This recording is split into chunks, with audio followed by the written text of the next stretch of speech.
आज का पहला पाठ प्रेरित चरित अध्याय 8 पर संख्या 1 से 8। वे घूम घूम कर सुसमाचार का प्रचार करते थे। यरूशलेम में कलीसिया पर घोर अत्याचार प्रारंभ हुआ। प्रेरितों को छोड़ सबके सब यहूदिया तथा समारिया के देहातों में बिखर गए। भक्तों ने स्तेफनुस पर करुण विलाप करते हुए उसे कब्र में रख दिया। शाऊल उस समय कलीसिया को सताने लगा।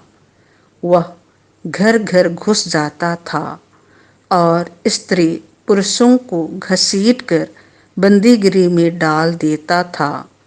जो लोग बिखर गए थे वे घूम घूम कर सुसमाचार का प्रचार करने लगे।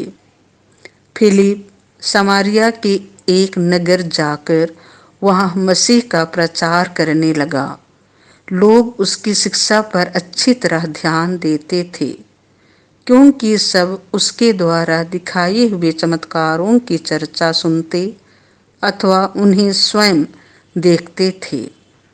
दुष्ट आत्मा ऊंचे स्वर से चिल्लाते हुए बहुत से अपदोतग्रस्त लोगों से निकलते थे और अनेक अर्धांग रोगी तथा लंगड़े भी चंगा किए जाते थे। इसीलिए उस नगर में आनंद छा गया। यह प्रभु की वाणी है। संत योहन के अनुसार पवित्र सुसमाचार अध्याय 6 पद संख्याएं 35 से 40। पिता की इच्छा यह है कि जो कोई पुत्र को पहचान कर उसमें विश्वास करे उसे अनंत जीवन प्राप्त हो। यीशु ने लोगों से यह कहा, जीवन की रोटी मैं हूँ। जो मेरे पास आता है उसे कभी भूख नहीं लगेगी और जो मुझ में विश्वास करता है उसे कभी प्यास नहीं लगेगी।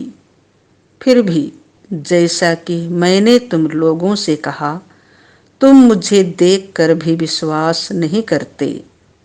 पिता जिन्हें मुझको सौंप देता है वे सब मेरे पास आएंगे और जो मेरे पास आता है मैं उसे कभी नहीं ठुकराऊंगा, क्योंकि मैं अपनी इच्छा नहीं बल्कि जिसने मुझे भेजा है उसकी इच्छा पूरी करने के लिए स्वर्ग से उतरा हूँ।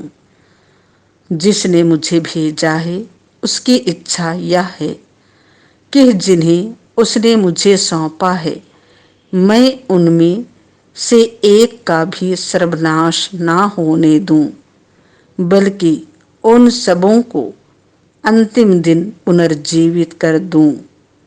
मेरे पिता की इच्छा यह है कि जो कोई पुत्र को पहचान कर उसमें विश्वास करता है उसे अनंत जीवन प्राप्त हो। मैं उसे अंतिम दिन पुनर्जीवित कर दूंगा। यह प्रभु का सुसमाचार है।